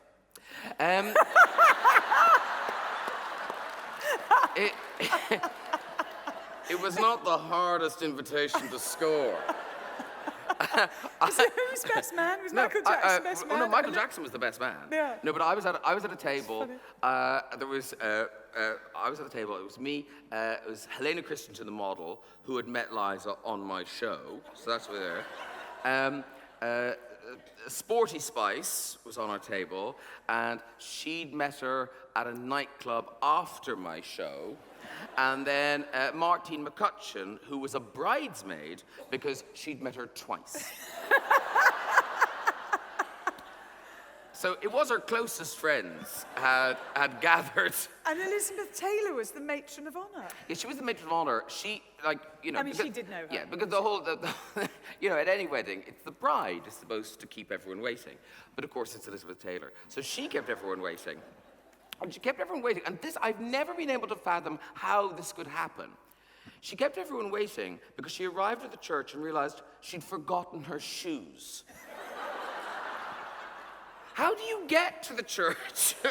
And I'm like, oh. Slippers. Slippers. So someone had to go back to the hotel and get the shoes, and then she was able to waddle down the aisle and perch. But you make the point, and you do tell it very amusingly, but it's touching as well. You make the point that when David and Liza split some months later, it wasn't the biggest shock in the world. Yeah. We sort of knew how this story would end. But at the same time, and I say this, is that David did kind of save her. When he found Liza Minnelli, we thought we'd never see her again. She'd had some complicated disease. I Googled it for the book, but I can't remember it now. Can't remember it now, no. But she was basically told that she might be able to speak again. She certainly wouldn't be able to walk again. It was grim, a terrible, terrible prognosis. And it was David who came along and sort of built her confidence, built her ego, and got her back on stage. So, as weird as that relationship was, it's always going to be weird because one of the people in that relationship is Liza Minnelli. It's and I mean that kind of with fondness because she's sort of a freak. She's so talented. The singing, the dancing, she's extraordinary. And yet that should make someone seem so, impervious to everything and just absolutely not vulnerable at all. But her talent seems to kind of weigh her down. It seems to make her really kind of raw. And you worry for her. That's what she brings out in me anyway. You just want to put your arms around her. And that's the interesting thing, the fragile diva, and obviously Madonna and Cher are stronger divas. And I think personally the strongest of the lot is Dolly. And Dolly, who the only thing at Glastonbury I really wanted to watch, and she was great. And you love Dolly Parton, and I do, but But there's a great story about how she won't wear a microphone pack on her waist. Yeah, because so basically they put these microphone packs on, right? So they normally put them on your waist like that. You can put them on your bra strap. But Dolly has spent, Dolly spends a lot of time maintaining her figure. So she wants those dresses to be as tight as possible, right? So there is no room for a mic back there. So all her wigs have a special little sort of pouch, like a kangaroo pouch, which must cook slices of her brain. Because these get hot. I mean, these get really hot, and if they're next to your skin, you feel it. So, yeah. Why would you? She's got intelligence And to the burn. really, really strange part of the Dolly story is that you filmed with her the day of 9/11 and the day after. It was a very, very weird time. So we'd just been in New York. We got to Pigeon Forge, Tennessee. And Pigeon Forge, Tennessee is a dry town. I'll warn you now, ladies and gentlemen. And I was sort of thinking, oh, this is quite good for me. I'll have a nice few days, clean living. But of course, the crew had got there a few days before and thought, well, Graham won't want to be in a dry town. So they'd gone to the next wet town and stocked up and brought it back to the dryness. And so woke up on that morning, a bit bleary-eyed, but going to film. And, like I'm sure so many people, just absent-mindedly watching the TV, seeing planes and bits of news, but not really understanding it all. And we were filming in Dollywood that day, and it was Tuesday, wasn't it? It was Tuesday, and it's always shut on a Tuesday, so the place was shut. And they have these speakers in kind of plastic rocks in the foliage and in trees and things. And normally it's just 24 hours of Dolly music coming out of them. But that day, they had the NPR, the National Public Radio, with the news on. And it was just the most surreal thing in the world, sort of eating our lunch, kind of huddled around this plastic rock in a flower bed, listening to, apparently, the world ending, because every time you tune back in, another plane had happened, or something else had gone, or the towers had fallen down. It was, and yet, we were so upset and freaked out by it. And yet the people of Pigeon Forge were apparently, they couldn't have been less interested. And you suddenly realize how big America is. That to them, it was like hearing about an earthquake in China. It just seemed like foreign news to them. The night of 9/11, we were at Dolly's Dixieland Stampede with 2,000 people cheering pig races.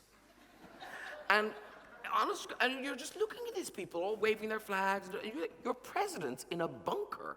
What are you thinking? It was truly, Go, pig, go. Truly surreal. The next day, we were filming in Dollywood, and it was open to the public. People were on the Ferris wheels, all lovely. And finally, the mobile signals were up, and I was able to call my mom to kind of, let her know that actually Pigeon Forge was safe. And it was quite low down the list of targets. And so I'm ringing my mother to tell her we're safe. And she goes, what's that? What's that noise? What's that noise I can hear? And I was, what? Oh, that's the music from a carousel behind me. She went, a carousel? I can't buy a pint of milk. Because it was like a national day of mourning in Ireland, and they'd shut everything. Meanwhile, in America, pig racing carousels. It was just... Oh, brilliant. It's a great, it's a very good book throughout, but that chapter on divas I just love. You also narrow down the jobs that you're selective. You do the jobs that you do exceptionally well, the ones you really care about, Radio 2, the chat show, obviously, and your problem page in the Telegraph, which you really, really love. And obviously our audience here have had their chance to. God, Share their problems. I don't understand why people send me the letters to the paper. I'm so glad they do, because I love hearing people's problems. But I'm so completely unqualified to deal with them. But you say that you tell the truth. So I do. In my answers, you should probably talk to a professional. But it is what I think. Yeah. So now, unfortunately, these don't have names on them, or maybe fortunately. Here's one. If you think it's you, just shout, yep, that's me. I feel confused about a guy I like. I really don't know if I like him properly. What do I do? What does that mean, even? I don't know. Well, Because I just think if you know, Well, I think if you need know. to spend more time with this guy to find out if you do like him properly. Does that just mean? Well, it could mean they fancy him, and because that can cloud you. Cloud you take. Yes, when actually you discover that actually you fancy just an idiot or a jerk. But maybe she likes him but doesn't fancy him, and maybe that's the bit that's not proper. Oh, right. She would like to, or he Yes. would like to like him Yes. totally. Who know? I don't even know. Yeah. That looks like a girl's writing, though, I think. It's I a may be wrong. child's writing. There are children here, it could be. It could be, yes. There is also, I should tell you, a chapter on men, obviously, as he says. A lot of failed relationships, Graham. I think we could be Yeah. solving your problems tonight. I know. That- No, I can't that solve my own could have problems. been one from No, it's so you. funny because doing press for the book, people kind of, journalists were asking, and they kind of go, "So, are you single at the moment?" And you think, I'm 51 at the moment. Seems like seems a bit superfluous. Yeah. Yes, I am single. I am single. Yeah. But he has the loves of his life, Bailey and Madge. No. Right, here's another problem. Should I listen to my children when they criticise my clothes sense? Children are 17 and 22. Well, it all depends what they dress like. I mean, that is difficult. I think it's essentially no. I would say. Because you don't want to dress like that. Yes, and also you Can't don't be want to embarrassed. give them you don't want to give them a sense of their own importance. So by ignoring their advice, you're helping them on their way to Right. yeah. It's a good answer. That's why he's the agony uncle. Right, my boyfriend and I plan to move in together one day, but have very different tastes in decor. What to do? Don't. Just don't move in together. No. Things I have learned. The only reason to move. Oh, actually, if you have children, then I understand there are kind of practical reasons to live together. Then so you can share the childcare and stuff like that. But in this instance, the only reason to move in together is for economic reasons. If it makes economic sense to live together, do it. If you can afford to live separately, stick with that. Stick with that. The last of the great romantics. But no, it keeps it romantic. Suddenly every night's a date night. Do you know what I mean? No, I don't. You're not sitting there filing your feet. I don't want to see that. We move in together within 2 seconds. That's what lesbians do. We're They do, straight in don't there. they? Yes. Yes. That's They- what Alice said to me. Of course you want to live with me. That's what lesbians do. I went, do they? Yeah. I don't know that. And Yes, your after 2 weeks. Yes. I didn't know that. Anyway, it's very nice. That over there. What are you saying? It's good, right? It's good, right? Yeah. Tis. The love of my life, George Clooney, just got married. How should I move on? Question. These are good problems. Good problems. There may be children here, maybe cover their ears right now. But you do think a man who struggles with gay rumors shouldn't have married someone whose name looks very like anal. That's not what I thought you were going to say. It's. That will lead to problems. Mark my words. How is our friend going to move on? Oh, sorry. Hopefully that helped. Yes. Right, quick. I'm just going to ask you a few quick questions before we bring David back on. Okay. You're right, and one assumes when you see somebody being hugely successful on television, you assume that everything has always been rosy. They've never had a program that flopped. They've never worked with anyone they didn't like. They've never had bad reviews. But you write in here about the pilots that failed, the series that would have been brilliant but never got made, some that got made that maybe shouldn't have done, working in America. You reveal a lot about the process of becoming the success story you are now. I just say that's a statement for you to add to. Okay. It's interesting. There was a question I think somewhere. it's one of those things, isn't it?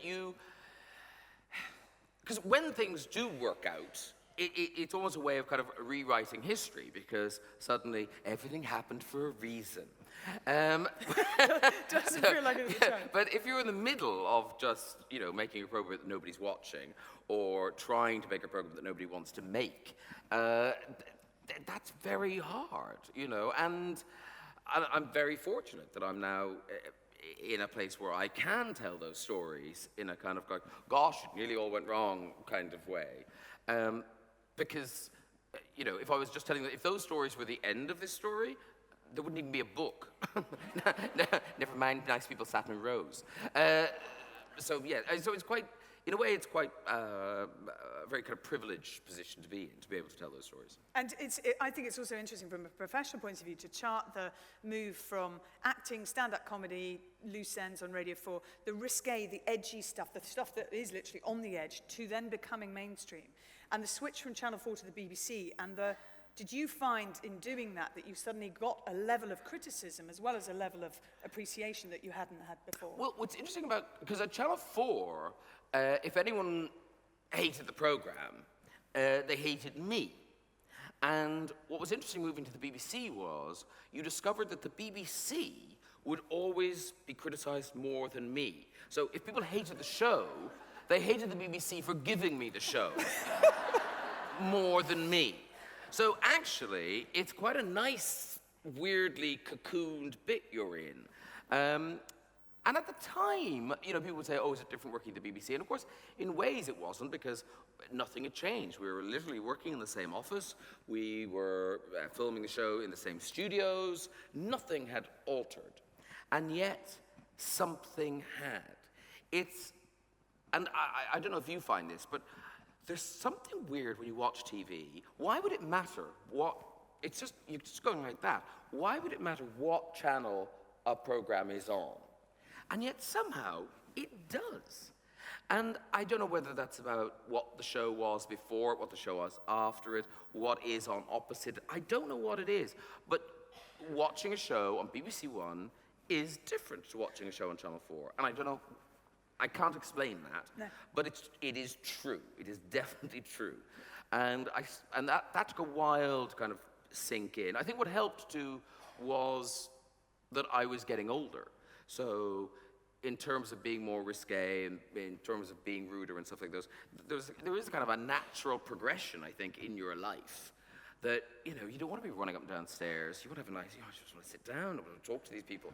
And so I think that helped in kind of getting to the mainstream, because the audience I had at Channel 4, we kind of all got older together, and I felt like we'd all moved on to BBC One at the same time. Yeah. It was perfect pop time. the kettle on. Yeah, we're getting I'm old. exhausted. I know, whereas I was old when I was 20, so BBC was a perfect place for me. You write about your dogs and your love of your dogs, and Bailey, who is uncontrollable, he's Labradoodle, great big blonde thing. He's enormous. And Madge, They've been papped, ladies and gentlemen. My They dogs have been papped. And you tell a story about being on the sofa at the one show and the dogs going absolutely berserk, and somebody in that studio realizing it's because they could see themselves on the screen. And it's really interesting to read that story, because who was next to you on the sofa and said he's seen himself on the screen? Was that you? Yes! Oh, now I feel bad. Completely written out of Yes, that. Completely written out. Adrian Charles, Christine Bailey, they're going to mention it was me sitting next to you as your dogs are going mental, and I'm saying, cover the screen. Bastard. No, it wasn't. It was weird. A chance. I'm so sorry. Yeah. I feel terrible. You'll be in the paperback. Thanks. And I'm going to bring David Nicholls back out, because he has a sheaf of papers in his hand which have questions from you, and I've got some of the early ones here. So, ladies and gentlemen, please, a huge round of applause, David Nicholls again. Thank you very much. Thank you. Hello. Hi. Showbiz greeting. Yeah. Showbiz hello, Well, no, because they've been talking to each other outside. Yeah, we did say Why did hello. you do that? Yes. That's right. Ah, right, okay. This is an interesting one for both of you, actually, because I mentioned earlier David started as an actor, and indeed so did Graham. How easy was the transition to writing from acting for you, David? And how did it happen? Well, it was made easy by the fact that I was a really terrible actor. And so, in a way, the public decided for me. But I worked for about 8 years, and I worked on and off, and I was at the National Theatre, and I did bits of TV and film and stuff, but I was what they call a good company member, which is that I was like a piece of furniture that you could move around the stage, and if you had a sort of space at the back, in the gloom where you needed someone, they put me there. And I worked with amazing people, Stephen Daldry and Trevor Nunn and Judi Dench. And I was in the production of The Seagull with Judi Dench. I was a Russian peasant. And I would run on every night in a pair of long johns and with a scythe, and I'd nod. And I'd always get the same note, which was do less, do less, do less. So I did it for about 8 years, and I did some understudying. And understudying is a really interesting job because you learn these amazing roles, like Constantine in The Seagull, and I was in a production of Tom Stoppard's Arcadia, and I learned these incredible parts. And you befriend the person who gets to play them in the theatre every night, and you become great pals, and you want them to die. You want a terrible thing to happen to them. And one afternoon it came true. I came to the theatre, and the actor hadn't turned up, and it was a matinee, and they said, you're on in 35 minutes. And they put the costume on, and they got me ready, and I ran the lines, and I was about to go on stage, and it was in Arcadia, a beautiful play, one of the great plays, I think, of the last century. And I thought, this is it, this is my big break. And the casting people there, and the directors were there, and I could play this role. It was one of the few roles that I could play without embarrassing myself.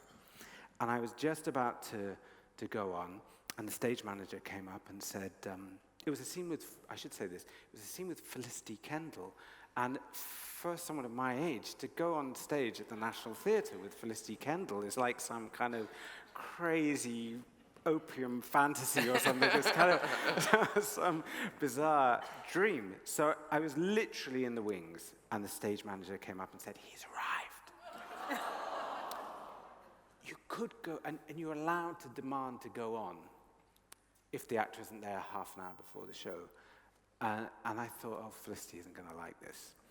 So I took the jumper off, and I walked back to my dressing room, and I thought, I really can't do this for a living. Because I knew that I saw enough amazing actors to know that they were doing something different, and that you couldn't look away from them. And people were always looking away from me. They were always covering their eyes. And so I started to look, sorry, it's a long story. I started to look for other things, and I started reading scripts for the literary department and for film companies and TV companies, and I loved reading these scripts, and I thought, this is the thing, this is the job. The person with the best job in the rehearsal room is Tom Stoppard. It's the person writing the play.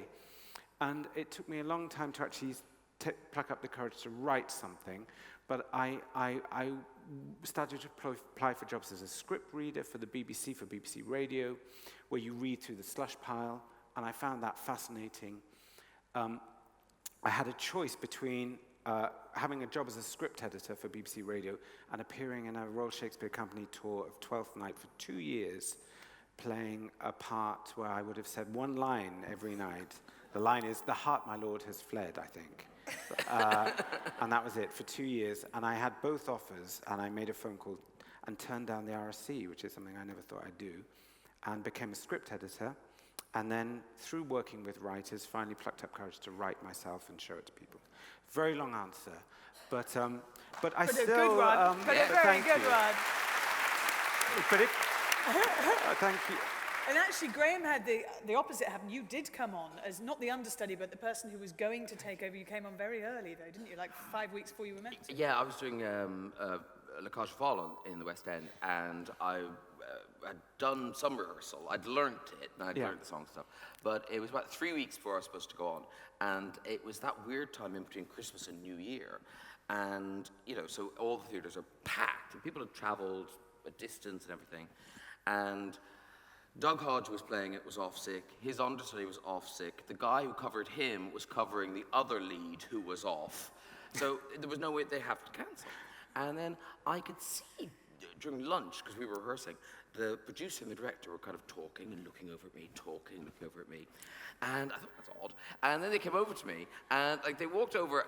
They looked as if one of them had maybe reversed over one of my dogs. Who's going to tell him? And they asked, would you go on tonight? Wow.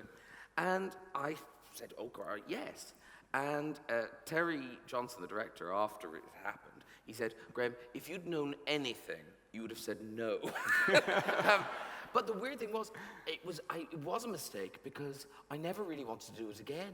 You know, because whatever itch I wanted to scratch, that night did it. Yeah. So, you know, I it. did it, everyone, yay, well done you. And then I was like, don't need to do that again. Why would I do that?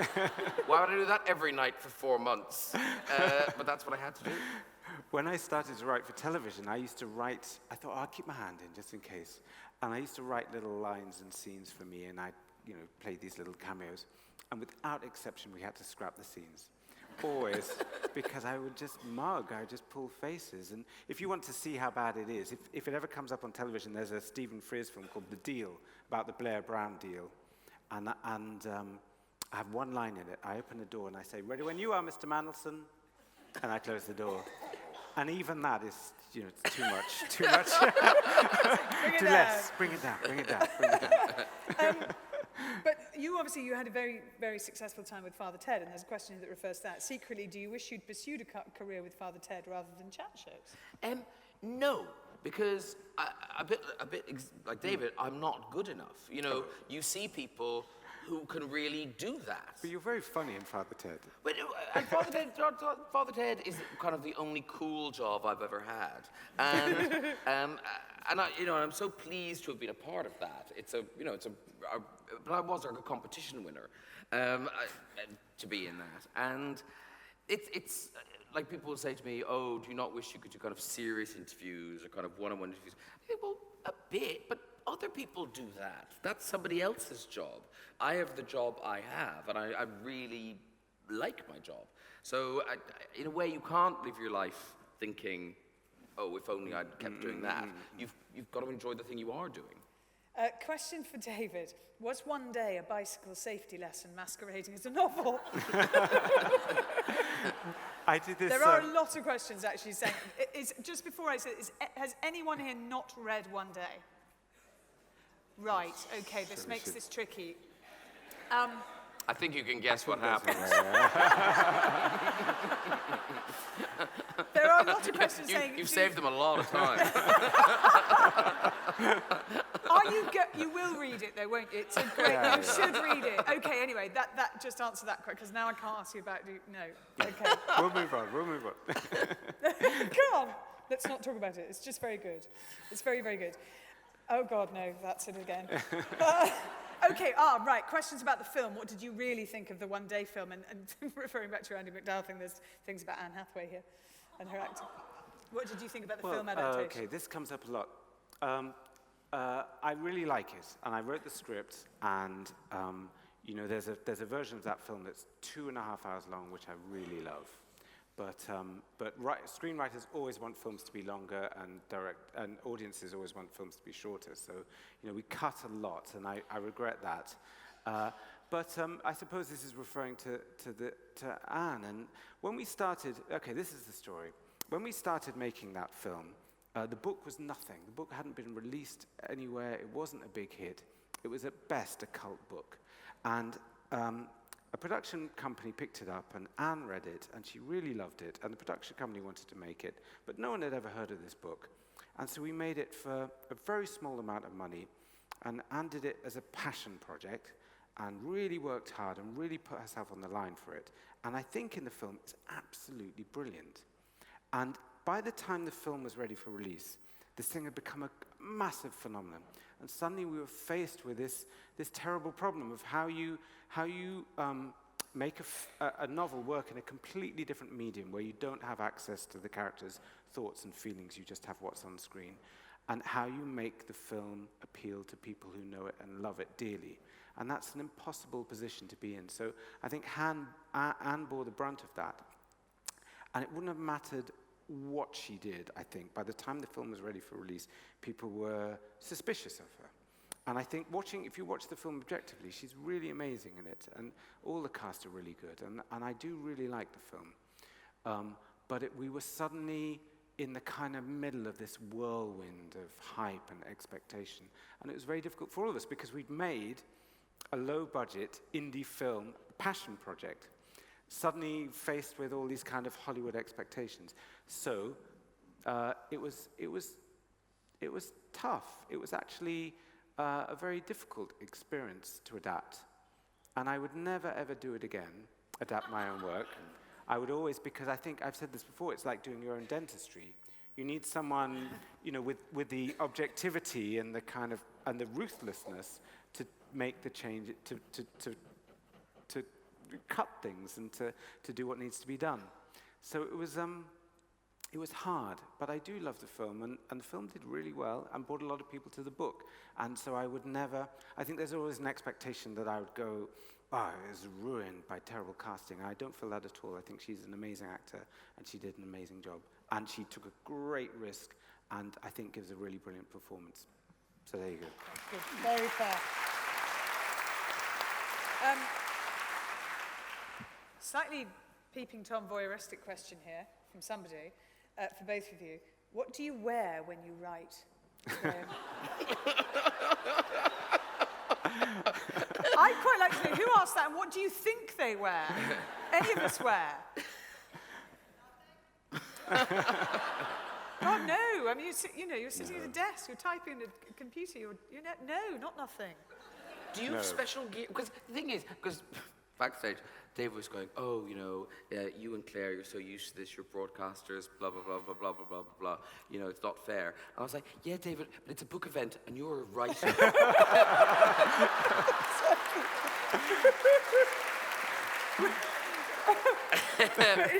I do feel so, I feel ridiculous at a book event, but anyway, but I did write a book. You've written a book. I did write a book. And you wrote it, I did, yeah. At school, I used to have a thinking hat. And it was a hat that my parents had brought me back from holiday, and I was so thrilled that they brought me back something. Claire, never tell the story aloud again. I used to put the hat on to do revision. No, I've got school friends here. They're going, yes, I did. I forgot about that hat, and I should have. They're going like this, sharp. Maybe I should have. Was there no school counsellor? Was there not a form teacher you could talk to? I didn't even wear the hat when I was writing. Wow. Just wear jeans or whatever. I don't wear anything special. Do you wear anything special? I wear a thinking hat. I think it's the same brand. Don't. Just mocking me. Oh, right. Graham, is the lever really, really electronically connected to the red chair? Is it really, really? Is it? Oh, no. We're going to get a BBC fakery. Sadly, I'm afraid it's not. But the guy who does it, how good is he, though? He's amazing, the guy that does it, because he never misses. It's, you know what I mean? No, because then we'd all know, and I thought it was real. Well, no, we'd just cut it out. We'd cut that out, But he, honest to God, even if you come to the recording, he never misses. If somebody suddenly lunges for that lever, boom, they're gone. Yeah. And some people won't touch the lever, will they? Yeah, Tom Cruise won't touch the lever because he doesn't know it's he would do a bad thing. It must be in the small print. It's near the back of the book. A sort of L. Ron Hubbard addendum, yeah. But never pull a lever. No good will come of it. But yes, but the other disappointing thing is, I've actually sat in the chair, is it's really lame. Because it looks quite dramatic. But actually, you kind of go from that to that. It's a very small shift. But it's the sound effect that makes it. Yes, and again, that's not real either. Great. Well, you know what happens at the end of his book as well, all right? Yeah. Question for this is another one for Graham. Why is your glass of wine almost so much bigger than everyone else's drink on the Graham Norton show? I think I've answered that question. And there was I can't read that one. Sorry, David, so much that I can't read because it gives it away. Oh, hey, what made you set One Day in Edinburgh? We can reveal that. That's in the very first chapter. And obviously it's not in Edinburgh throughout. Yeah. Which is I was, because, a lot of, that book, again, is not autobiographical. I realize I say that a lot, but a lot of it was kind of conjuring up memories. And I so happened to be in Edinburgh in the August of 1988 in a fringe production, handing out flyers. And we stayed in 20 of us in a single room in a flat on Rankeeler Street, off Nicholson Street in Edinburgh. And when you sit down to write a novel, often you do the research like you read the newspapers and you think of current events. But really, what really brings back the feeling of a time and place is your own personal experience and is music and is a photograph.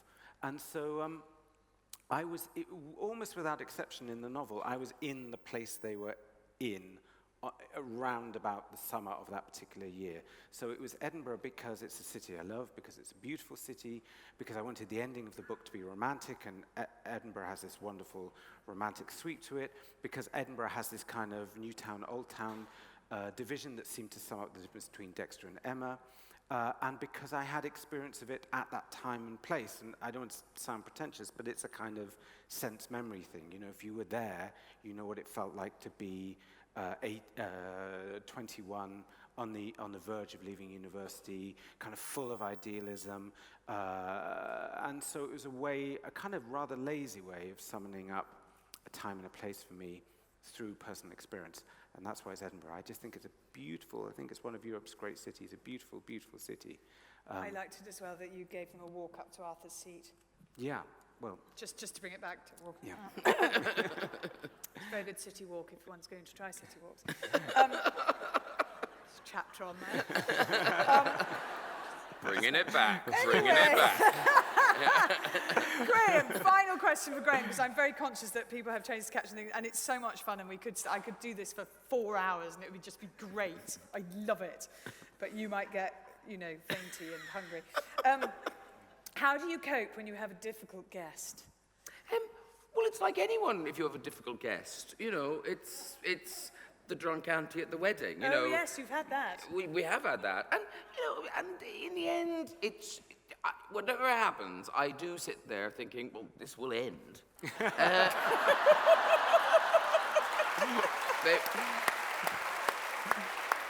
At some point, I'll say, join me next week when and so you just do, that's the end of that. And actually the glorious thing about our jobs, all of our jobs, is that, if we make a mistake, it's not like we're a surgeon, nobody's going to suddenly lose a limb or something when they shouldn't. It is retrievable. Not. Yeah, it doesn't matter, is what you're saying. Yeah. Yeah. Essentially. Yeah. It's not quite what I said, but we can make up for it. But they haven't been terrible guests. They've been wonderful guests, and I really, really thank you from the bottom of my heart to David Nicholls and Graham Norton for doing our very first event. Thank you. Thank you. And brilliant. And it's almost like control, because I'm going to contain your energy, because you can do one more as well for them as we walk off. But I just wanted a quick reminder. If you have enjoyed it tonight, first of all, buy their books, because that's the point, if you haven't already. And Blinkbox are sponsoring this event, and they have... Some, yeah. That's why I'm saying yes.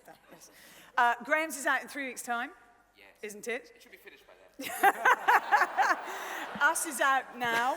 Us is out right now. In fact, came out on a Tuesday, didn't it? Yes. Which is very rare in the book publishing world. I don't know why, but they publish things on Thursdays. Really weird. Anyway, his came out on Tuesday, because that's how risque he is. And they are both wonderful books. And my book's been out for a while, and you can... Anyway. Sorry, one more. Sorry. That was like the end, but it's like a multiple orgasm. It's going to keep going. It's quite funny. Tomorrow afternoon, Paul Merton and Danny Baker. If you want tickets to that, or you want to recommend people get tickets, then do so. You have great power as people. And tomorrow evening is Caitlin Moran and Kate Moss. You also have huge power to influence what people read and what they enjoy. So when you have read these books, if you love them, and I think you will, obviously I think you really will. Yeah, well...